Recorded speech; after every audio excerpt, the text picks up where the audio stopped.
Bueno, a todos los participantes les damos la bienvenida y muchas gracias por asistir a esta séptima versión de los talleres de investigación aplicada TIA 2020. En esta oportunidad se va a presentar el documento Informal Input Suppliers and Quality Choice.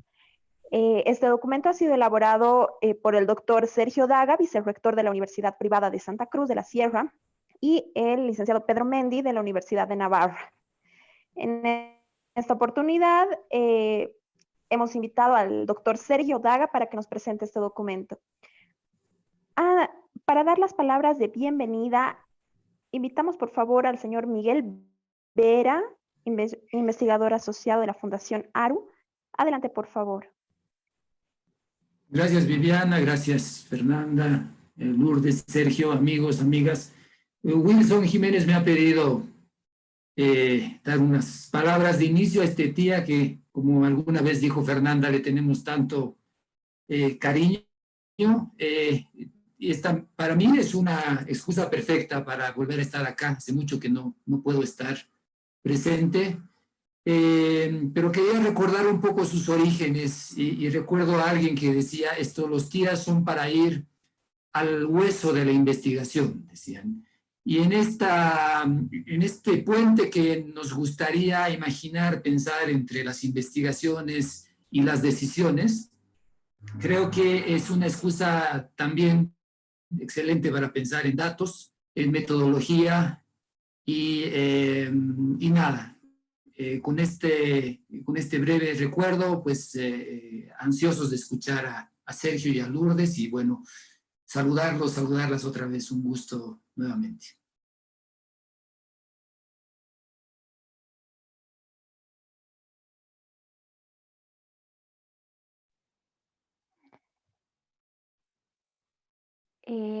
Bueno, ahora procedemos con la exposición, la presentación del doctor Sergio.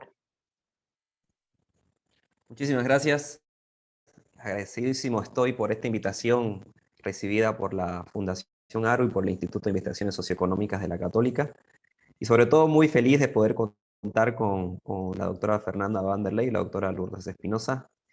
La Universidad Católica ha sido mi casa durante 5 años durante mi pregrado y he disfrutado muchísimo las investigaciones que se realizaban en el ISEC. Aprendí mucho de ellas. He tenido muchos mentores que trabajaban en esa institución, pero sobre todo agradecer a la doctora Espinosa, quien fue mi profesora en teoría de mercados y de la cual aprendí muchísimo. Y gracias a ella también he podido tener esta pasión por la organización industrial, por la microeconomía y por la teoría de mercados. Y para mí no es más que un honor de que ella pueda comentar este trabajo. Así que lo que voy a hacer ahora es presentarlo. Creo que no voy a tomar más de 20 minutos. Como decía Miguel Vera, voy a entrar al hueso de la investigación y donde queremos llegar con este paper. Y quizás dejar un poco el análisis para la doctora Espinosa, pero sobre todo llegar a algunas preguntas que podrían ser relevantes también de ustedes. Así que sin más, permítame compartir la presentación. Bien, entonces, este es un paper que lo trabajamos con el profesor Pedro Mendi, que fue mi codirector de la tesis doctoral en la Universidad de Navarra. Este paper ha sido ya enviado al Journal of Economics, ha sido aceptado inicialmente en su primera etapa y hemos recibido ya los comentarios. Como saben, los investigadores no son, esos comentarios pueden ser inclusive hasta rehacer el paper completamente, pero creo que son comentarios muy buenos y con los que puedo recibir ahora de ustedes y de la doctora Espinosa, quizá este documento se puede enriquecer mucho más. Bien, Bolivia, y en particular los países en desarrollo, sabemos que uno de nuestros problemas más fundamentales es qué hacer con la informalidad. Y creo que desde el punto de vista hacia dónde dirigir las políticas en ese ambiente, se ha debatido mucho. Lo que quisimos hacer con este documento es pasar un poco de los datos y del análisis, que es fundamental, a generar un modelo teórico para una toma de decisión en un futuro. Entonces, y aquí nos preguntamos con este paper, ¿qué pasa en una industria en la cual tenemos un manufacturer o una empresa, una upstream firm, que tiene que vender un insumo a empresas que son los retailers o empresas que son downstream firms, y estas empresas tienen ciertas características. Una de ellas es que son, por ejemplo, distintas, y por ende, que al ser distintas entre sí, tienen la capacidad de poder competir en lo que llamamos diferenciación vertical de productos, que efectivamente es parte de todo el análisis de organización industrial, de oligopolio, en fin. Pero nuestra pregunta es, ¿qué pasa cuando ese manufacturer está siendo, de alguna manera, amenazado por otro manufacturer o por otra firma en el upstream que es informal? Entonces, nuestro objetivo era ese, es llenar quizás ese vacío que hay en la literatura y preguntarnos, bueno, ¿cuáles son los incentivos que tiene este manufacturer a invertir en quality upgrade si tiene la presencia de los informal input suppliers? Y aquí voy a hablar un poco cómo los defino. Además de eso, que creo que es una de las partes que podríamos mejorar mucho más del paper, es cuáles son los potenciales efectos en el bienestar. Entonces, esas dos preguntas lo quisimos hacer para poder sacar adelante este modelo. Es un modelo teórico de equilibrio parcial, no es un modelo de equilibrio general, es un equilibrio parcial, donde lo que se está observando es qué pasa en esta industria puntualmente. ¿Okay? Una de las cosas que encontramos, un poco para ya ir develando lo que vimos, los resultados más relevantes, es que cuando existe monopolio en las empresas del downstream, o existe dos empresas duopólicas en el downstream, o son los retailers, y son simétricas en el sentido de su capacidad de transformación del input es igual, la presencia de informal input suppliers, de estos manufacturers que son informales, siempre va a incrementar los incentivos que tiene la empresa upstream o la manufacturer a invertir en innovación. ¿Okay? Eso es muy interesante, que después lo vamos a ver un poco con la revisión bibliográfica, también tiene sus bemoles, porque existe lo que habíamos dicho, los efectos de salida, los efectos de expulsión, sobre todo cuando existe presión en la competencia para poder invertir en quality upgrade. Probamos también de que estos resultados incrementarían el bienestar en su generalidad, tomando en consideración obviamente el bienestar como el excedente del consumidor más el excedente del producto. Analizamos estos escenarios, pero quizás el que más, el resultado como que más importante y que tiene sentido para la publicación de este paper es, ¿qué pasa cuando existen las empresas en el downstream, las empresas duopólicas, son asimétricas? Es decir, tienen una capacidad distinta de poder transformar el insumo que les vende el manufacturer en un producto final, que obviamente de verticalidad diferenciada. ¿No? Cuando existen esos, cuando tenemos esta característica dentro de la industria, la presencia de informales en el upstream de la cadena, de la industria, lo que genera es que no es tan claro que existan los incentivos a invertir en quality upgrade, es decir, en innovación, ¿no? En mejorar la calidad del producto o la calidad del insumo en su generalidad. ¿Esto por qué? Porque genera que el manufacturer, va a tener que vender a un wholesale price, a un precio lineal hacia abajo, muy bajo. Y eso obviamente no le da la posibilidad de poder competir con los informales, y al final del día reducimos la capacidad de mejorar la innovación en la economía, y esto obviamente tiene sus bemoles y tiene sus implicancias, porque lo que observamos también que el bienestar podría, aunque no lo tenemos muy claro, porque hay que hacer mucho más ejercicios, y interesante esto, podría verse reducido. Claro, ¿qué implicancias tiene esto desde un punto de políticas públicas? Es que por más que hagamos lo que hagamos, cuando existen informales arriba de la cadena, eso va a generar un incentivo perverso a que el productor formal pueda incrementar su capacidad de innovación. ¿Okay? Entonces voy un poco al tema. ¿Qué sabemos de la informalidad? Hay un paper famosísimo y hermoso, que es el paper de Laporte y Schiffler de 2014, escrito en el Journal of Economic Perspectives, que dice que hay 5 hechos sobre la informalidad.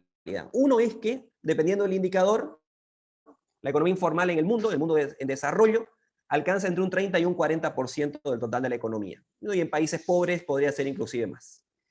Sabemos que las empresas informales son típicamente pequeñas, son ineficientes y generalmente están dirigidas por personas con poco nivel de educación en general. Además de eso, se ha hecho algunos ejercicios de evaluación de impacto en África, en Brasil en algunos casos, que por más que disminuyas el costo de registro o la burocracia, no es tan cierto que muchas empresas, o sea, va a haber un montón de empresas que se van a migrar al sector formal. Hay algo mucho más intrínseco en las empresas informales que no les permite migrar a la formalidad, y eso también tiene sus bemoles y es importante tomarlo en consideración. Además de eso, las empresas informales per se, con productos homogéneos y con una difícil capacidad de poder, de capacidad de crecimiento, no necesariamente transitan a la formalidad, son muy pocas, y continúan en esas circunstancias por muchos años, inclusive por décadas, es lo que nos dice la Porter-Schiffler. Y además de eso, otro hecho estilizado es que los países, a medida que van creciendo y se desarrollan, el sector informal empieza a contraerse, y además de eso, el sector formal comienza a dominar un poco la economía. Aquí hay un poco de correlación, no se sabe muy bien cuál es la causalidad dando vueltas, una interesante línea de investigación por ese lado. Y este es un poco el gráfico que ayuda a la Porter-Schiffler a poder decir que a medida que el desarrollo del país, de uno de los países se van incrementando, el sector informal se va reduciendo. Pero bueno, todo esto era para motivar por qué es relevante poder estudiar el sector informal y por qué intentar modelarlo de alguna manera. Yo voy a hablar simplemente de los dos papers más importantes que tomamos en consideración. En el paper hay mucho más, pero quizás los dos que marcan un poco la pauta de lo que nosotros estamos haciendo. Primero es el de Banerjee Jain, el 2007, que ellos dicen que modelan teóricamente también el sector informal, pero ellos entienden que existe un gap de calidad, una brecha de calidad entre el producto del sector formal y el producto del sector informal. Y dicen que si uno traquea y observa dónde está la fuente de esa quality gap, básicamente se ve en los insumos que están utilizando, básicamente en los precios de esos factores de producción. ¿Por qué? Porque asumen que un insumo con un precio y hay una relación entre calidad y precio, un insumo que tiene un precio más alto, posiblemente, tendría una calidad mejor, y por eso hace que el producto final sea mejor. En nuestro modelo, ¿cómo modelamos ese quality gap? Lo modelamos con la diferencia que existe en la capacidad de transformación de los retailers o los downstream firms. ¿Okay? Así vemos que yo recibo un insumo, dos empresas reciben un mismo insumo, una de ellas tiene una capacidad de transformación distinta a la otra. Obviamente mejor una que la otra. ¿Okay? Y por eso, de ese assumption que hacemos, es que se desprende el hecho de que la competencia es en producto diferenciado vertical. Avenel y Caprice, que es el otro paper que es que trabajamos muchísimo sobre él y que sobre el que hemos básicamente generado este modelo, es que ellos tienen unos retailers que tienen la capacidad de elegir product lines distintas. Imaginemos que son dos supermercados que tienen la capacidad de poder comprar dos productos que los van a poner en su supermercado distintos. Y esos dos productos que son distintos, uno tiene una capacidad, una calidad más alta que la otra. ¿Okay? Y lo que observan es que en la ausencia de monopolio en el upstream, es decir, que en ausencia del único monopolio, un único upstream firm arriba, el único equilibrio que llegan es que los retailers ofrezcan productos iguales. ¿Okay? Es decir, la condición de aceptación o no se cumple en ambos casos. En nuestro modelo, las firmas abajo, los retailers, tienen diferente capacidad de transformación, y por eso, aun cuando exista un monopolio arriba, nosotros siempre vamos a observar que podemos tener la capacidad de generar la competencia vertical, que es lo que habíamos hablado. ¿Okay? Ahora, hay toda una literatura, y nuestro paper también enriquece esto, que es la relación entre la presión competitiva y los incentivos a innovar. Sabemos, por todos los trabajos que ha hecho Aguiñón y demás, que existe como una U invertida en que en la primera etapa de la presión de competencia, el incumbente, es decir, la empresa que se siente amenazada por la competencia, incrementa su nivel de innovación al inicio. Pero a medida que la presión de la competencia se hace cada vez más grande, los incentivos a innovar disminuyen. Al final del día es casi una parábola, es cóncava la relación entre la presión de la competencia y los incentivos a innovar. Ahí se ven dos efectos. El escape competition effect, es decir, ok, voy a escapar de la competencia y me voy a diferenciar, o sea, voy a incrementar ese gap de diferencia. Y el otro es, mira, ya la competencia es tan fuerte, la competitive pressure es tan fuerte, que lo único que hago es, nada, no tiene sentido innovar, disminuye mi incentivo a innovación y más o menos me acerco un poco a ese nivel de competencia que tenían, inclusive rebajando mi nivel de calidad, porque la competencia en precio me hace que yo no puedo competir contra ellos. Entonces, es muy interesante y la verdad que esto desde un punto de vista de los datos da muchísimo que hablar. Bueno, este es el setup del modelo. No voy a tomar mucho más tiempo, voy a ir al setup del modelo. Arriba tenemos una empresa que es formal, que es un manufacturer, es la U. ¿Okay? La empresa, la upstream firm es manufacturer. ¿Okay? Esa es la EO. El insumo hacia abajo. Esta empresa tiene una calidad, una quality de S mayor o igual a 1. ¿Okay? Tiene una capacidad de poder generar un producto con una calidad de S mayor a 1. Voy a asumir por simplicidad, asumimos por simplicidad que no existen costos marginales. Es decir, que tiene la capacidad de poder producir este bien con costo marginal igual a 0. No hace mucha diferencia si el costo marginal es una constante o no, porque solamente genera mayor álgebra dentro de las ecuaciones, pero no hace mucha diferencia. Ahora, obviamente, aquí hay una gran diferencia con los papers que luego seguramente el doctor Espinosa lo podrá comentar, pero nosotros asumimos un precio lineal. Es decir, es un linear price, es un wholesale price, W. No estamos asumiendo por el momento una two-part tariff, que podría ser muy interesante también. ¿Qué pasa con una two-part tariff? Inclusive con una two-part tariff que sea discriminadora, ¿no? Discriminación de segundo o tercer grado. No lo estamos asumiendo. Asimismo, cuando están activos, vamos a tener un número no determinado de informal input suppliers. No me interesa el número, en realidad, porque todos ellos compiten en base a precio. Digamos que compiten a la Bertrand, en base a precios entre ellos. Por ende, el costo marginal es 0 y ellos venden su insumo a un wholesale price igual a 0, cuya calidad es igual a 1. ¿Okay? Cuya calidad es igual a 1, que es obviamente menor en todo caso a la del formal. Ok, luego las empresas de arriba ofrecen su producto, su insumo, a dos tipos de retailers o de downstream firms. Una es una que tiene una capacidad de transformación superior a la otra. Una tiene una capacidad de transformación alfa mayor o igual a 1 y la otra igual a 1. Estas dos empresas, que al final del día compiten, voy a mostrar que nuestro modelo inicial es la competencia de la Cournot, ellos compiten en cantidad. Lo que hacen es, tratan de diferenciarse porque tienen una capacidad de transformación distinta. Y eso hace que luego tengamos el producto diferenciado verticalmente hablando.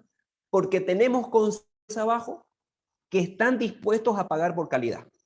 Eso es, yo lo aprendí en la universidad y esto se ha dado muchísimo, es los tipos de demanda de consumidores con preferencias heterogéneas en calidad.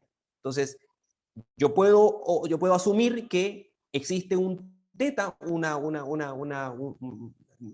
distribución cuyo parámetro teta sigue una distribución uniforme en el cual los consumidores se mueven entre 0 y 1. Dada esa circunstancia, yo puedo conocer el willingness to pay, las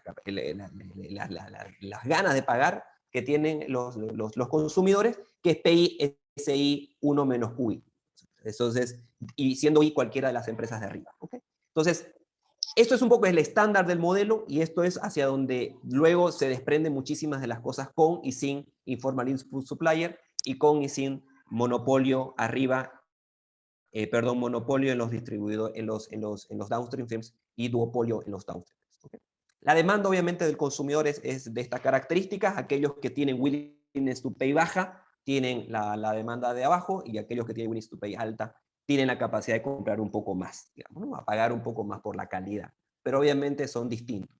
Y sabemos también por este tipo de modelos que existirán consumidores que no comprarán nada, porque el precio que pueden ellos observar en el mercado no les permite poder comprar porque efectivamente no tienen la capacidad de poder comprar. ¿Cuál es el setup del modelo? Este es un juego en 4 etapas. Primer movimiento, primer stage, el upstream firm formal decide si invierte o no en quality upgrading. Ese es el primer momento. En la segunda etapa del juego, el upstream firm envía la señal de cuál va a ser el precio del wholesale price. Nuevamente, no es two-part tariff, es precio muy lineal. Si los informes del supplier están activos, ellos ponen un wholesale price igual a 0. ¿Ok? Aquí, un wholesale price igual a 0. Lo que nos diría la teoría es que no hay nada que hacer con esto. ¿Por qué? Porque los de abajo, el supermercado, por ejemplo, siempre va a comprar un input a precio 0. Si el otro me vende a W, pues no tiene ningún sentido. Compro el 0 y ya está. No hay cierre y vámonos. No tiene sentido todo el análisis. Pero cuando existen consumidores con capacidad de heterogéneos en el sentido de calidad, sí estos modelos tienen algo que decirnos, ¿no es cierto? En la tercera etapa, los productores activos, los de abajo, los retailers, toman sus decisiones. En el caso, vamos a asumir que son 2, las decisiones son simultáneas, juegan lo Cournot, juegan con cantidad y simultáneamente. Y estos determinan la calidad de su producto final, obviamente en base al wholesale price que ellos compren. Compiten en cantidad y al final se realizan los precios y los profits. Como saben, estos tipos de modelos se realizan siempre de arriba hacia abajo, entonces comenzamos siempre con la etapa final. En la etapa final, la competencia en precios nos da que el equilibrio de mercado, sea duopolio o monopolio, vamos a revisar con y sin asimetría en precios. Vamos a asumir que existe el precio final de venta del producto. El K significa si estoy en monopolio o no monopolio. I es cada uno de los downstream firms. Y J es si estoy o no con informative input suppliers. ¿Okay? Entonces, en particular, un monopolio con un costo un costo marginal constante de C1 y que compra monopolio abajo, ¿no? Monopolio en el downstream, y que compra una calidad de producto S1, va a tener esta cantidad, ¿no es cierto? Y esto es muy estándar porque nuestro modelo de demanda nos los permite tener este tipo de resultados. Y en el caso del duopolio, con capacidades de transformación distintas, estas son las cantidades que al final del día se demandan en equilibrio. ¿Okay? Bien, entonces se puede demostrar que estas cantidades son las que existen. Bien, de estas cantidades pasamos a los beneficios, que al final del día será el ente decisor, es el incentivo a invertir en calidad, al final del día es si la derivada del beneficio en relación a la calidad es superior a dadas las circunstancias, ¿no? Esa es nuestra variable de decisión. En la etapa 3 del juego, las firmas de las downstream aceptan o no jugar en función del wholesale price que ellos ven. Sea como sea, siempre van a jugar. Alguna jugará, sobre todo si existe monopolio arriba, la de abajo va a jugar porque le interesa tener un producto de calidad más alto, dado que puede venderlo a un mayor precio a sus consumidores que quieren comprar una calidad más alta del producto. Entonces, es decir, aquí el equilibrio es no trivial, pero no se dejase el juego porque la acceptance constraints no se cumple. Siempre se va a cumplir siempre va a haber una outside option que va a ser tomada por los downstream firms. ¿Okay? Siempre. ¿Por qué? Porque W es positivo, básicamente, y además de eso el beneficio del upstream firm siempre va a ser positivo. En la etapa 2, y en la etapa 2 que es interesante, es donde se realiza ya el wholesale price. ¿Y cuál es el wholesale price? Es el argumento que maximiza los beneficios del upstream firm, del formal. No tiene ningún tipo de costo, por eso es que aquí no hay un menos algo. Y la condición de primer orden nos dice que para que se cumpla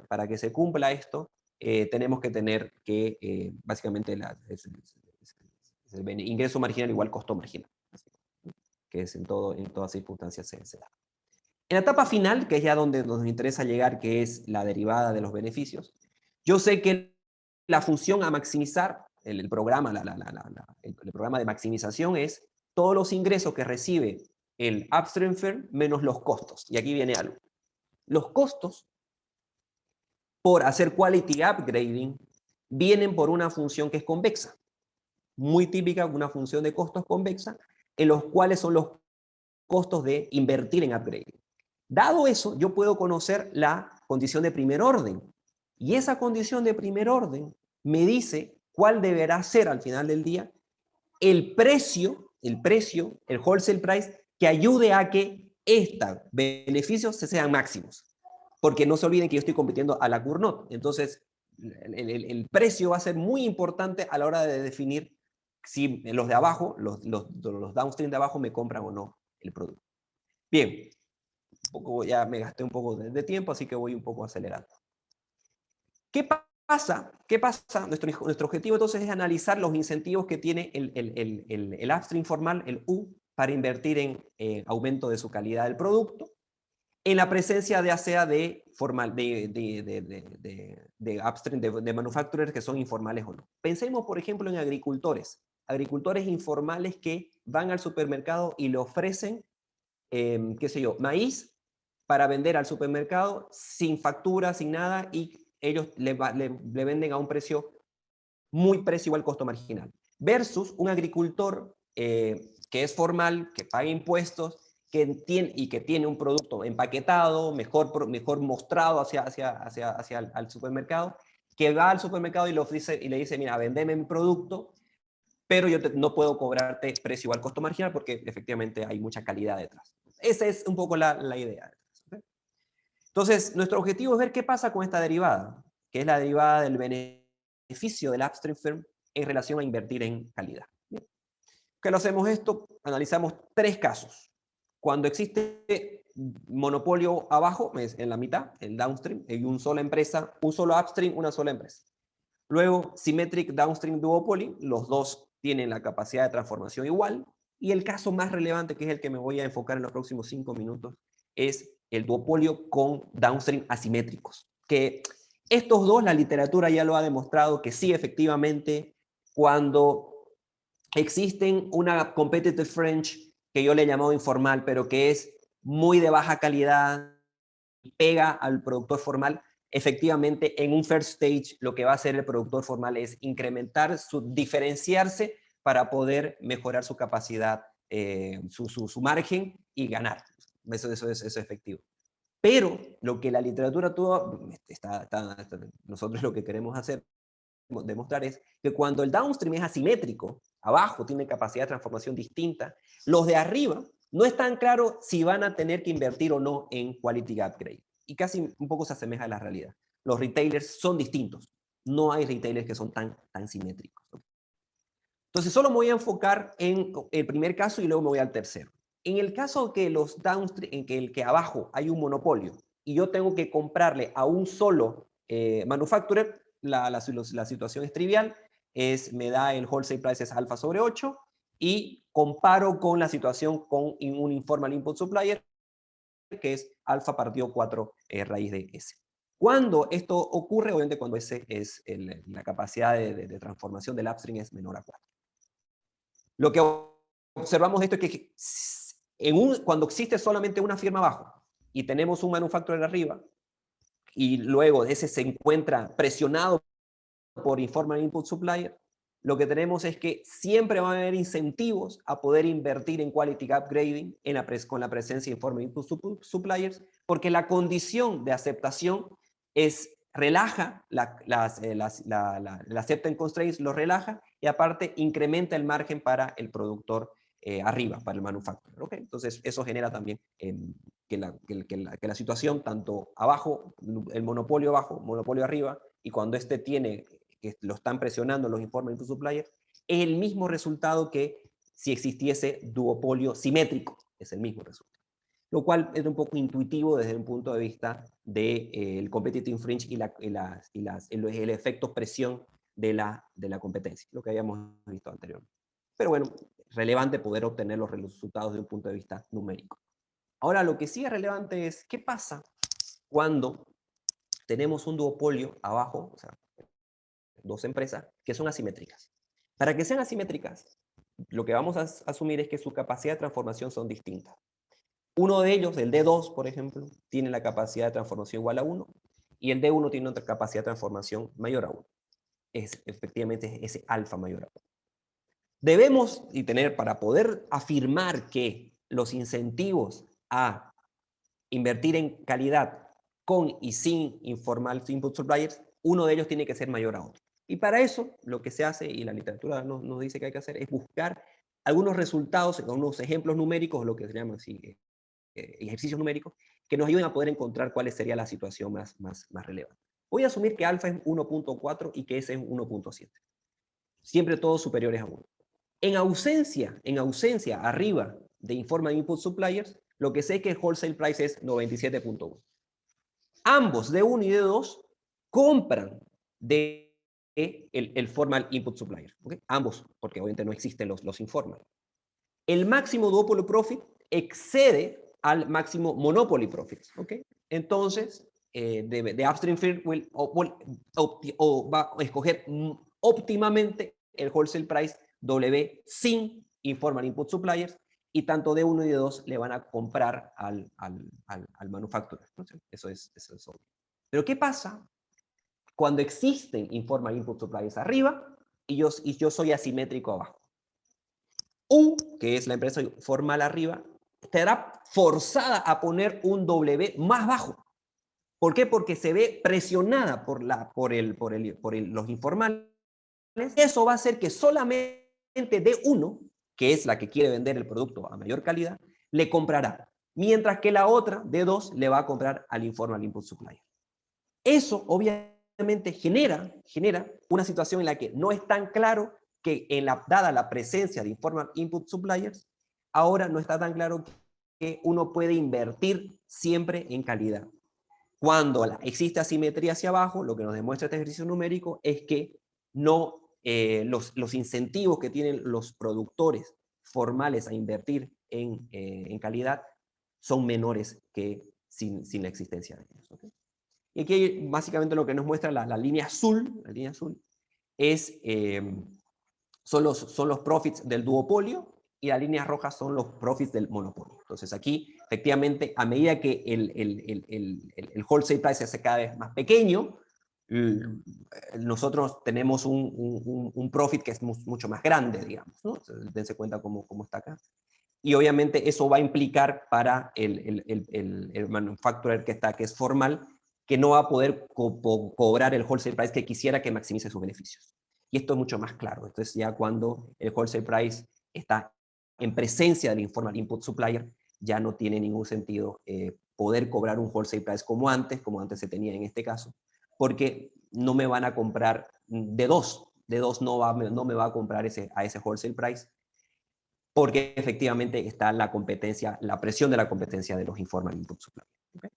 Y para ir terminando, este estudio entonces trata de llenar un vacío que creemos que en la literatura es relevante, que es qué pasa cuando existe un competitive fringe, una presión a la competencia arriba en una industria vertical, pero arriba tenés competencia informal. Nosotros lo hemos llamado competencia informal, se puede modelar como un competitive fringe o como una presión de la competencia. ¿Qué pasa cuando tenés esto arriba y qué pasa para la capacidad de innovación que tienen las empresas? Entonces ese es nuestro objetivo. Así. Si existe un monopolio o las empresas de abajo son simétricas, la presencia de informal input suppliers siempre incrementa los incentivos a invertir, y de alguna manera esto es welfare increasing. ¿Por qué es welfare increasing? Porque incrementa el producto, y eso también incrementa los beneficios de tanto de abajo como de los de arriba. Ahora, cuando existe duopolio asimétrico abajo, la presencia de informal input suppliers ya no incrementa la capacidad o los incentivos que tienen los manufacturers formales para invertir en quality gap grading. Creemos que este modelo puede ayudar a generar un debate acerca de las políticas que los países en desarrollo toman en relación a la informalidad, Creo que es mucho más relevante tomarlo esto en consideración desde el punto de vista de la organización industrial. Se ha debatido mucho la informalidad desde el punto de vista social, que también es muy importante, sobre todo la informalidad laboral. Creo que esto puede ayudar también a debatir un poco sobre la implicancia que tiene para las empresas en su capacidad de innovación, que como saben la capacidad de innovación es determinante del desarrollo y del crecimiento económico. Muchísimas gracias.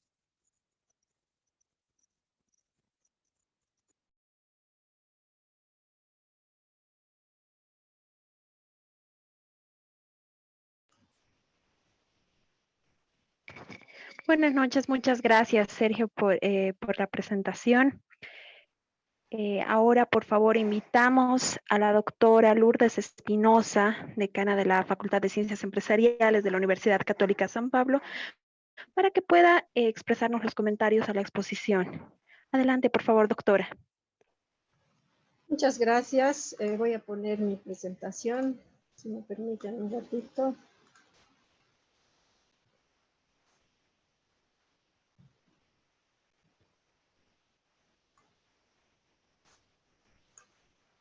Bueno, ahora sí. La verdad es un gusto estar en este taller de investigación y quiero empezar agradeciendo al ISEC y a la Fundación ARU por haberme invitado a realizar estos comentarios. La verdad que pese a que no tengo mucho tiempo, decidí aceptar la invitación porque me motivó mucho ver a Sergio como uno de los autores. Como él decía, yo lo he tenido en las aulas hace muchos años y para mí es muy grato ver que realmente algunos de mis estudiantes están siguiendo la línea que a mí me apasiona, ¿no? Que es la línea de organización industrial. Entonces, realmente quiero primero felicitarte, Sergio. La verdad que el trabajo me ha parecido muy interesante. Hace tiempo que, la verdad, no me divierto tanto leyendo un documento, ¿no? Y creo que realmente estos aportes son muy interesantes el momento en el que realmente queremos hacer algún aporte, no solo a la academia, sino como tú decías, queremos hacer aporte también en la toma de decisiones públicas, ¿no? Entonces, creo que es importante realmente profundizar el estudio dentro de lo que pueden ser temas y temáticas de la importancia del análisis de estructuras de mercado y adicionalmente un poco las implicancias realmente de lo que puede aportar un estudio de la organización industrial. Bueno, dicho eso, yo voy a realizar una presentación muy breve con el siguiente contenido. O sea, primero voy a dar una idea del alcance que se tiene en este documento. Posteriormente voy a hacer énfasis en la modelación, en algunos aspectos que considero que deben destacarse. Voy a un poco pararme en el tema de las conclusiones y finalmente voy a dar algunos comentarios que considero en este caso, quizás, Sergio, te pueden ayudar a considerar algunas otras opciones, ¿ya?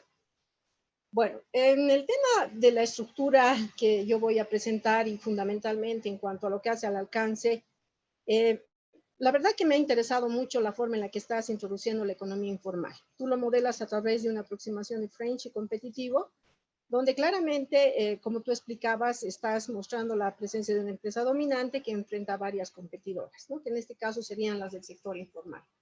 La forma en la que estás aproximando economía informal es sin duda una forma bastante interesante. ¿Por qué? Porque tú haces una revisión rigurosa en el documento de cómo se entiende la economía informal, desde quienes reciben mayor remuneración, quienes no, la educación.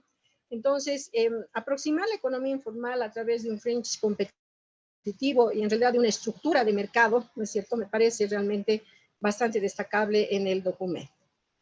Por el otro lado, la diferenciación de producto, ¿no? Que tú estás, digamos, encarando en esto y que fundamentalmente la concentras en lo que puede ser una diferenciación vertical, ¿no? Que la estás aproximando fundamentalmente en la compra de insumos con diferentes calidades, o el hecho también de que las firmas del downstream tienen diferentes capacidades de transformación. Me parece súper interesante la aproximación a la diferenciación de producto y fundamentalmente tal vez el énfasis que estás haciendo en esta diferenciación vertical, ¿no? Que como economistas sabemos que nosotros siempre estamos enfocados en mirar qué tipo de diferenciación podría ser importante y cuál impacta, ya sea vertical o horizontal, ¿no? Entonces, la diferenciación que tú introduces realmente me parece muy interesante. Y finalmente, el manejo de los incentivos para invertir en mejoras de calidad. O sea, aquí la línea que tú tienes también es bastante interesante, Porque no hay que olvidar que en la práctica, cuando estoy mirando inversión, hoy en día se liga mucho al tema de lo que es innovación. Y Arrow también ha aportado mucho en esta línea, ¿no es cierto?, tratando de analizar innovación, pero microfundamental. Entonces, creo que muchos atisbos de lo que tú estás presentando ahorita en materia de inversión realmente están en la línea de lo que hoy en día, digamos, estamos tratando un poquito de estudiar un poco más. Realmente inversión asociado a lo que podría ser innovación. Y fundamentalmente ahí me gustó mucho el enfoque micro porque inmediatamente yo veía eso, me acordaba de Arrow, que tú en algún lado también lo mencionas en el paper, ¿no? Que ha hecho contribuciones de inversión, de innovaciones drásticas y todo lo demás que me parece muy interesante. En cuanto a la modelación que tienes de tu trabajo, obviamente estamos hablando de un equilibrio perfecto del subjuego, como tú decías, estamos haciendo una inducción hacia atrás, en el cual estamos tratando de decidir el nivel de calidad de la firma en el upstream, ¿no? Mientras que en el downstream tenemos las empresas que están compitiendo en cantidades bajo un esquema Cournot, como tú estabas explicando, y por otro un escenario de duopolio, ¿no? Entonces, el hecho de que tú hayas incluso incluido diferentes estructuras de mercado creo que aporta mucho al trabajo, porque permite comparar lo que tú decías, la forma más rigurosa y tal vez la forma a veces, digamos, más intuitiva que se puede dar cuando estoy enfrentando diferentes estructuras de mercado como el monopolio y el duopolio. Lo que quiero destacar en tu trabajo y de tu coautor es lo formal y riguroso de la presentación. Realmente te digo, en eso me ha parecido un documento impecable. Me ha gustado mucho la forma en la que has encarado de manera muy precisa algunos aspectos y también el hecho de formalizar a través de proposiciones, lemas, que realmente muestra que has hecho una revisión bastante rigurosa de lo que puede ser el marco teórico. Voy a dar algunos, digamos, de las conclusiones que tú ya has señalado y que posteriormente me van a permitir hacer algunos comentarios, obviamente, respecto de los resultados que tú estás mostrando. Como una de las primeras conclusiones, tú dices que si la capacidad de transformación de la empresa 1 es alta, que viene denotada fundamentalmente por un alfa mayor que 1, los incentivos o los beneficios que se tiene una mejora de calidad son más altas que en ausencia de proveedores informales, ¿no? Entonces, eso sí, me parece una conclusión súper interesante porque ahí también, lo que tú decías, hay como un efecto adverso, ¿no? De decir que claramente la introducción de informalidad me está llevando a un resultado que parece bastante alarmante, digamos, en materia de lo que podría ser eficiencia en el mercado. Para el contraste, ¿no es cierto? Se observa que esta situación, en realidad, cuando tú miras esto, no se presentaría en la empresa 2, ¿no? Entonces, ahí tú un poco estás haciendo también la diferenciación, porque dices, si las capacidades de transformación de las empresas fueran iguales, las empresas en el upstream tendrían incentivos a invertir en presencia de proveedores informales. Pero fíjate que ligando estos dos resultados, en realidad se está observando una situación en la que no se presentaría esto dentro de la empresa 2, ¿no? Pese a que estamos en una situación de duopolio, ¿no? Entonces, esta mayor capacidad de transferencia parecería que me lleva a un mayor impacto en la inversión en calidad, fundamentalmente, digamos, a partir de la acción que tiene la empresa 1. Y algo que no queda tan explícito, pero que sí está en tu documento, es que es importante realizar evaluaciones dependiendo de la industria, ¿no? Eso, básicamente, rescatar el hecho de que tú estarías diciendo que el modelo es, como tú dices, un modelo general, pero que no tenemos que olvidarnos un poco las características que podrían tener las diferentes industrias que nosotros estamos viendo. ¿Qué comentarios tengo? Y creo que son bastante puntuales, porque como te digo, en realidad he visto bastante formalidad en tu documento. Y lo que quisiera es que en algún caso, salvando, digamos, algunos problemas que tal vez hay en el tema de la lectura, tú puedas tomar esto también en línea, digamos, realmente algún aporte que se podría dar al documento, ¿no? ¿Por qué? Porque hay algunas cosas que en la lectura no me han quedado claras, ¿sí? Entonces, la primera está en función a las funciones de demanda inversa en duopolio, ¿ya? Entonces, fíjate que tú en el downstream estás poniendo funciones de demanda inversa diferentes, ¿no?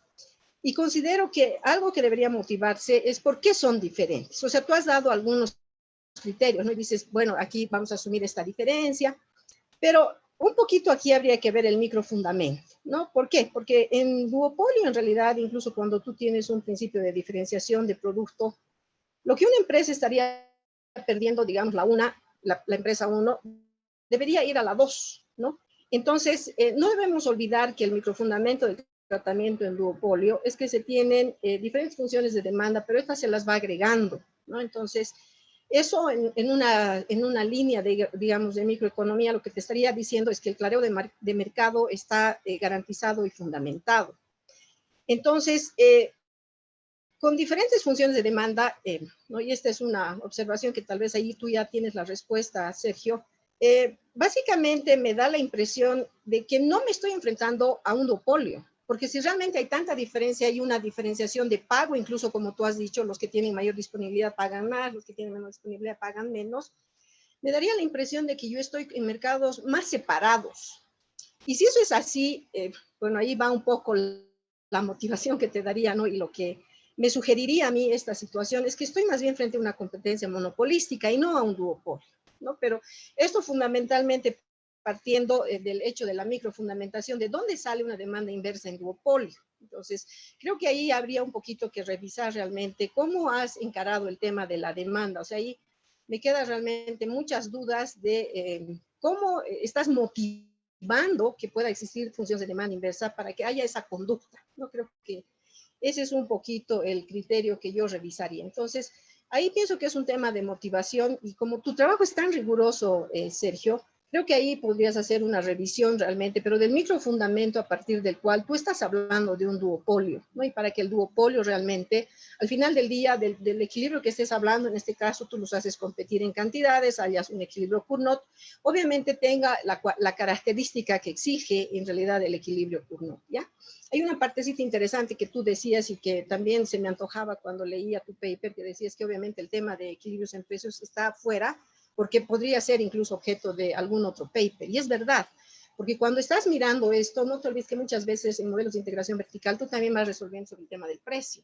Entonces aquí tú has ido por el lado de las cantidades y parecería muchas veces también que puede ser muy interesante ir por el lado de los precios, pero tú ahí lo aclaras y dices, bueno, esto debería ser, digamos, para futuras investigaciones, pero me parece que esa futura investigación también podrías empezar a mirarla, digamos, porque realmente me ha gustado mucho el tema incluso del enfoque que hay en temas de precios y tarifas, porque como tú decías, en tu modelo inicial estás asumiendo un precio lineal, pero en tu revisión bibliográfica también estás haciendo referencia a lo que podría ser el impacto cuando estás trabajando con una tarifa en dos partes, ¿no? Que no te olvides que la tarifa en dos partes también tiene incentivos bien interesantes el momento en el que estás viendo temas de eficiencia y temas también de impacto en bienestar, ¿no? Entonces ahí lo dejo, digamos, un poquito para que lo pienses. Tal vez uno a veces se antoja demasiadas cosas cuando ve esto, ¿no? Pero creo que a veces es interesante también ver cómo se podría abordar esto. Ahora, en el tema de alfa, ¿no? Aquí básicamente se ve, bueno, eso es lo que yo he visto, que afecta a la función de demanda inversa de la firma 1, ¿no? Bueno, aquí no hay que olvidar que alfa tú la estás tipificando en realidad como una capacidad de transformación, ¿no? Para mí alfa en tu paper es un parámetro fundamental, obviamente, ¿no? O sea, obviamente aquí tienes dos parámetros que definen el modelo, uno es alfa, otro es S, pero si me dijeras, ranqué, ¿cuál es la importancia de los dos parámetros? Creo que claramente el criterio de alfa, porque además es un principio de diferenciación para ti, todo lo demás es fundamental, ¿no? Incluso la generación de tus gráficos, Sergio, estás respondiendo fundamentalmente a lo que tú asumes de alfa para la generación de los gráficos que posteriormente tienes. O sea, si tú quieres, para mí, alfa es la estrella, ¿no? de tu paper. Y viendo un poco el rol estrella que tiene el alfa, una de las partes más críticas que yo veo dentro de esto, y ahí tú también me imagino que podrás tal vez darme una orientación, como te digo, son impresiones que yo he tenido al realizar la lectura. La primera es, ¿cuál es la naturaleza de tu alfa? Este alfa es exógeno, este alfa es endógeno, ¿no? ¿Esto por qué? Porque si el alfa en algún caso fuera exógeno, digamos por algún tema tecnológico, no sé, o sea, si ya está dado este alfa y tú deberías ver, digamos, realmente cómo introducirías un alfa exógeno, se debería motivar, obviamente, cuál es la fuente del alfa, de dónde está saliendo y cómo podría afectar la exogeneidad del alfa dentro del modelo. Ahora, si el alfa es endógeno, claro, al margen también de que habría que motivarlo, me parece que es un poco más complicado, ¿no? El tema de tratar un alfa endógeno, porque fíjate que si tú vas poniendo varios valores al alfa, porque podrías hacerlo al endogenizarlo, ¿no es cierto? Vas a llegar a situaciones donde el beneficio va creciendo y puede tender al infinito, ¿no? ¿Por qué? Porque los ingresos también están tendiendo al infinito, ¿no? Al inicio yo no entendía bien por qué multiplicabas ese alfa S por la demanda inversa, pero luego me he dado cuenta un poco cuál era la lógica con la cual tú querías llegar a los equilibrios. Y como dices, el equilibrio de monopolio es muy intuitivo, es hasta trivial, ¿no? La parte interesante se pone en el duopolio, pero también cuando miras esto, fíjate que hay que mirar el impacto que podría tener ese alfa cuando sea endógeno. Entonces, fíjate que la naturaleza de la endogeneidad de alfa nos llevaría a pensar que solo se debería trabajar en capacidad de transformación, ¿no? Para lanzar al infinito los beneficios. Entonces, si eso es cierto, estoy especulando, Sergio, ¿no? Obviamente aquí nos encanta a nosotros los economistas especular. Si es verdad que estás trabajando solamente en capacidad de transformación, ¿dónde queda el criterio del incentivo para invertir en calidad? ¿No? Entonces, eso yo creo que es importante de tomarlo, ¿no? Entonces, adicionalmente en este punto, me parece interesante ver simulaciones con distintos valores de alfa. Tú para la generación un poco del análisis y conclusiones que sacas, estás dándole un valor al alfa, ¿no? Y precisamente el hecho de que ya vas y le das un valor a alfa y ese, es que me surgía el cuestionamiento de dónde diablos sale ese 1.4, digamos, ¿no? Que no sabes bien cómo lo estás manejando. Pero una primera impresión un poco incluso obviamente por la forma en la que estás presentando y la conducta que tienen los beneficios, ¿qué pasaría si tú introduces valores diferentes al alfa? ¿Qué sé yo, un 3, un 4? ¿Qué pasa con eso? ¿No? O sea, realmente estarías verificando tal vez que los beneficios van a crecer al infinito y que en tu modelo al final del día sería realmente la capacidad de transformación lo único que importaría. O sea, no sé si miras que tal vez estoy haciendo una hipótesis demasiado fuerte, ¿no? Porque fíjate que ahí el tema incluso del incentivo para invertir en calidad, en realidad más bien estaría en función a algo más y no sería una variable separada que responda un poco a la conducta de los mercados abajo, sino que ya está explicada en realidad un poco por esa capacidad de transformación que tú estarías definiendo. Ahora, tú decías claramente que el equilibrio en monopolio en realidad en el paper es bastante intuitivo y sí, efectivamente, haciendo una réplica de tus resultados se llega fácilmente con algunos supuestitos, ¿no es cierto? Se llega a los resultados que tú muestras para el equilibrio en monopolio y el equilibrio en duopolio, ¿no? Entonces ahí se ve que has hecho por eso ahí se notaba el manejo de LS sobre las funciones de demanda inversa para ver y encontrar las cantidades de equilibrio que tú tenías, ¿no?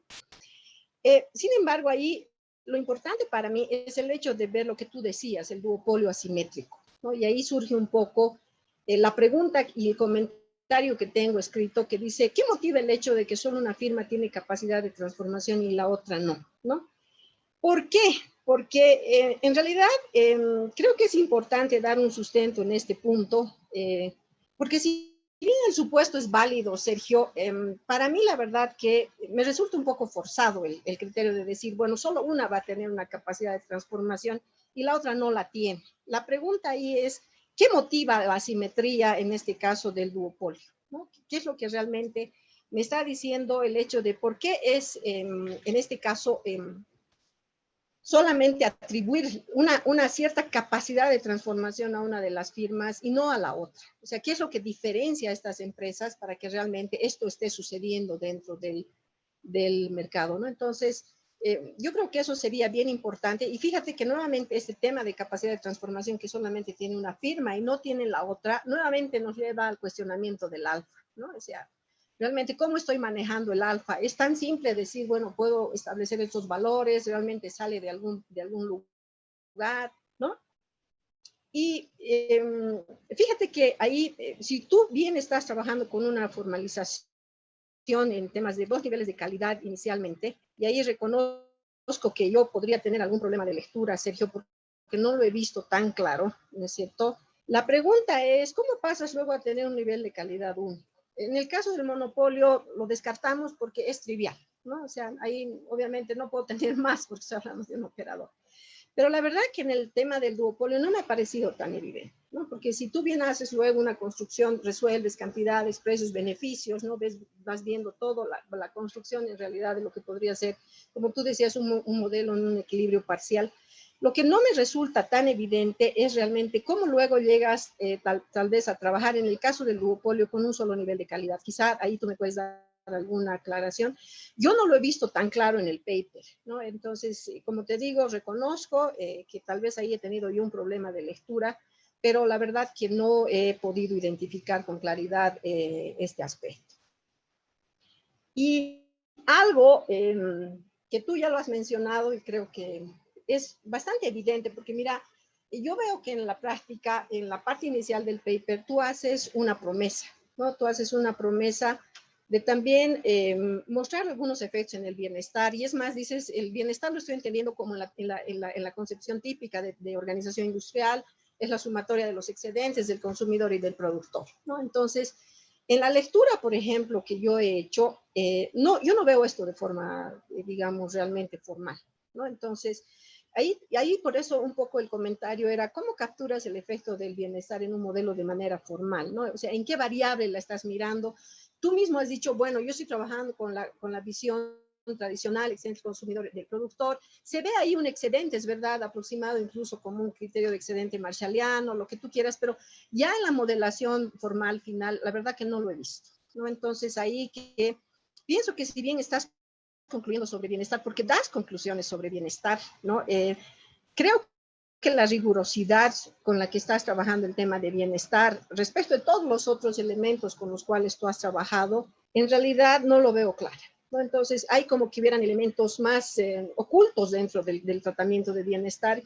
Y el problema es que desde el principio, te cuento, cuando tú empiezas a mirar el criterio de lo que puede ser tu paper, yo la verdad cuando empecé a leer y decías voy a hacer un poco de conclusiones para aplicaciones de política, voy a evaluar un poco temas de bienestar, porque incluso dices qué pasa cuando la cantidad total va a subir, o sea, yo me he antojado mirar bienestar al final, ¿no? O sea, y como he visto en tu documento tanta formalidad, al final creí que me faltaba una hoja, porque ¿dónde está el bienestar? O sea, ¿dónde he mirado finalmente ese tema del bienestar, ¿no? Entonces, ahí te queda un sabor a poco realmente en el tratamiento de bienestar, que me parece, Sergio, podría aportar mucho al tema realmente finalmente de lo que tú decías. Tú quieres dar un aporte de política que me parece muy importante. ¿Por qué? Porque estos modelos generales teóricos que se arman tienen que tener un aporte finalmente, obviamente, en una aplicación empírica. Entonces, creo que si un poco refuerzas el manejo y el tratamiento de bienestar que estás ofreciendo al principio, esto realmente podría convertirse en un documento mucho más práctico para que a partir de la generalización que haces realmente podamos empezar a bajar para la formulación de política. Bueno, nuevamente yo agradecer el espacio, felicitarte realmente, Sergio, me ha encantado el documento. Considero que las cosas que hay que tal vez, digamos, tomar en cuenta claramente son menores, pero sí, la verdad debo reconocer que me ha encantado participar de este taller y fundamentalmente leer un documento tuyo. Muchas gracias. Muchísimas gracias. No sé si tengo unos minutos. Adelante, por favor. Muchísimas gracias. No puede ser más un honor para mí, y como estamos en un grupo de amigos, un honor para mí de recibir estos comentarios de la que fue mi mentora en la universidad y la que me enseñó básicamente a querer muchísimo esto de la organización industrial y teoría de mercados, que fue la materia como la llamábamos en ese entonces. Gracias, profesora Lourdes Espinosa. Yo quisiera mencionar que estoy totalmente de acuerdo en todos los comentarios. Comienzo por el final. Cuando lo mandamos al Journal of Economics, recibimos básicamente el mismo comentario. Da la impresión de que se han focalizado mucho en el espectro de los incentivos al quality upgrading y se han olvidado del bienestar. O sea, como que la promesa que hacen al inicio del documento no la están cumpliendo al final. Efectivamente, es un espacio en el que debemos trabajar y los comentarios han ido en ese aspecto y están un poco donde, como dice usted, ver que los beneficios son una parte del bienestar, pero también, y por eso microfundamentar mejor la parte de la demanda, porque el exceso del producto, el aumento del producto, de alguna manera es el proxy del incremento en el excedente del consumidor, que al final del día la sumatoria de los dos nos va a poder dar el indicador que nos gustaría acerca del bienestar. yo creo que hay que hincarle más los dientes a ese aspecto para poder fundamentarlo más. Sin duda, otro de los comentarios que recibimos de los referees es el two-part tariff. Nos han dicho, intenten hacer un ejercicio de two-part tariff, non-discriminatory two-part tariff, para ver qué ocurriría con el wholesale price. Porque claramente, usted lo ha dicho, es muy sensible el contrato entre el manufacturer y el retailer en cómo lo estamos manejando en base a si es linear price o es two-part tariff. Si quizás two-part tariff nos pueda dar otro resultado inclusive, que no lo estamos viendo, porque el F, la tarifa, puede ser muy sensible también, y sobre todo si lo vamos a endogenizar el F. Y eso me lleva a poder ya hablar un poco sobre alfa, para poder ir cerrando. Inicialmente, nosotros queríamos focalizarnos en el upstream firm, que nuestro objetivo es ver el manufacturer y ese manufacturer cómo puede tener una implicancia si va a aumentar calidad o no y cuáles son los criterios con los cuales podría aumentar calidad o no.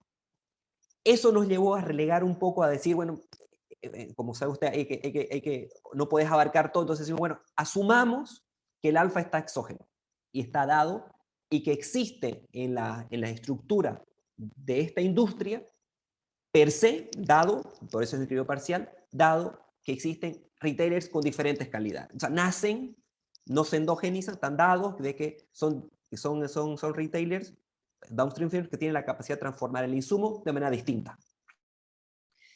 Endogenizarlo, se podría endogenizar, inclusive se podría trabajar con ejercicios numéricos, pero creo que forma parte de generar quizás cuál sería el costo de la transformación productiva. Porque para endogenizar esto, yo también necesito saber cuál, tengo que darle un costo de poder invertir en la capacidad de transformación de los de abajo. Por el momento, estamos asumiendo que hay un costo convexo de la capacidad de transformación arriba. Pero yo creo que da para una segunda parte, inclusive, o para poder enriquecerlo, el poder endogenizar quizá el alfa. Y lo otro es, ¿qué motiva a una empresa a tener una capacidad de transformación distinta a la otra? ¿Qué motiva? Bueno, quizás, y eso un poco lo hemos impuesto en el paper, donde está arriba, nuestro interés es ver arriba qué motiva al upstream firm a generar una capacidad de transformación diferente y no abajo.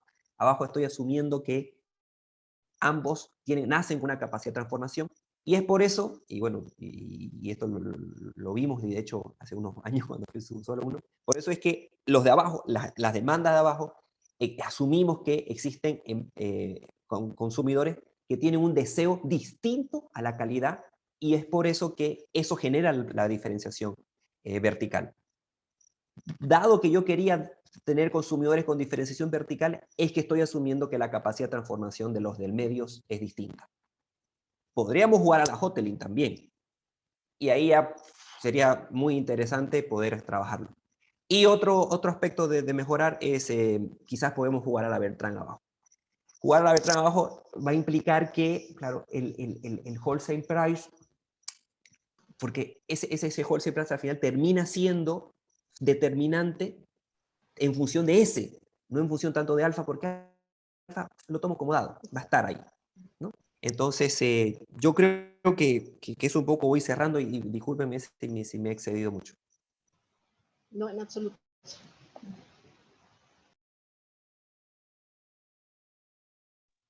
Muchas gracias al doctor Sergio Daga por la presentación y a la doctora Lourdes Espinosa por el valioso aporte que ahora nos ha expuesto.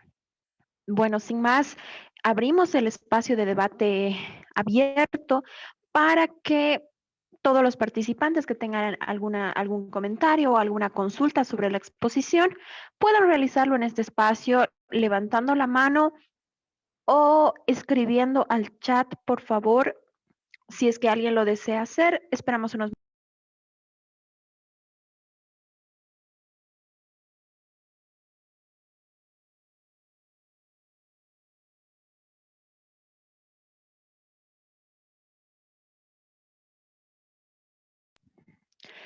bueno, creo que no existen más comentarios al respecto. Con esto, invitamos a la doctora Fernanda Vanderlei para dirigir algunas palabras de cierre, por favor. Bien, primero realmente quiero agradecer muchísimo al doctor Sergio Daga por la exposición de este trabajo de investigación tan interesante, pertinente, que nos ha brindado hoy, y también que nos ha permitido acá, Sergio, en ese espacio, hoy, como las otras veces, están varios estudiantes, principalmente de la carrera de Economía, pero no solo, de la Universidad Católica Boliviana, entre otros estudiantes ¿no?, de otras universidades, y también de las otras carreras. Es muy valioso no solo toda la presentación, como decía la doctora Lourdes, la misma presentación ya es una clase magistral de cómo se hace investigación y cómo se presentan los resultados, pero también estos comentarios que quiero resaltar de cómo es el proceso mismo de publicación, ¿no?, que mencionabas, ¿no? O sea, es la importancia del espacio como es el taller de investigación aplicada, donde uno puede recibir retroalimentación, comentarios críticos para seguir mejorando los documentos de trabajo, no los textos académicos, como también los referís, los comentarios que también permiten seguir mejorando para tener una publicación legítima y con gran visibilidad, tanto académica como también para los hacedores de política pública. Entonces, realmente este espacio y la sesión especial de hoy, creo que es como les digo a mis estudiantes de taller de grado 1, todo lo que hacemos en el taller, en el aula, acá y en ese espacio que tenemos ese cariño enorme, como decía Miguel, y que ya va a cumplir muchísimos años de realización, es donde realmente uno tiene la experiencia concreta de ir al hueso, ¿no?, de la investigación, como también de las prácticas académicas, de discusión con los pares de la investigación. Así que realmente muchísimas gracias, Sergio, y quiero hacer un especial agradecimiento a la doctora Lourdes Espinosa, que nos ha brindado estos comentarios tan pertinentes, tan concretos para que ustedes continúen en el proceso de publicación de este trabajo tan interesante. También quiero agradecer en nombre del Instituto de Investigaciones Socioeconómicas de la Universidad Católica Boliviana y de la Fundación Aro, que en esta parcería que tenemos, ¿no?, en esta colaboración que tenemos, podemos realizar estos talleres, y el apoyo de la Fundación Hans Seidel, que nos está siempre acompañando en este proceso. También quiero hacer un agradecimiento tanto al equipo del ISEC como también de la Fundación Aro, que han permitido la realización de este último taller del año, como también de todos los talleres que venimos realizando. Así que es con gran satisfacción que doy por concluido este evento, y les deseo buenas noches, y retomamos las actividades en la gestión 2021. Muchas gracias y cuídense mucho, que todavía estamos en pandemia, no hay que descuidarse, y ojalá que podamos no tener o tener de manera más suave esta segunda ola que se anuncia ya ya parece que ya se está anunciando, ¿no? Entonces, que cuídense mucho y nos vemos muy brevemente. Sigan acompañando las publicaciones, los eventos del ISEC, UCB y también de la Fundación Aro. Muchas gracias y buenas noches. Muchas gracias, buenas noches Muchas a todos. gracias. Muchas gracias, chicos. Buenas noches, gracias. Muchas gracias a todos. Pedirles, por favor, que en el chat se les va a pasar un link que es el formulario de evaluación a estos talleres, que nos permiten cada vez ir mejorando la calidad de los mismos. Por favor, pedirles que lo puedan llenar y enviar. Sin más, les agradezco mucho a todos los participantes, al expositor, a la comentarista. Y bueno, con esto damos por concluido al 7º taller de investigación aplicada TIA 2020. Muchas gracias.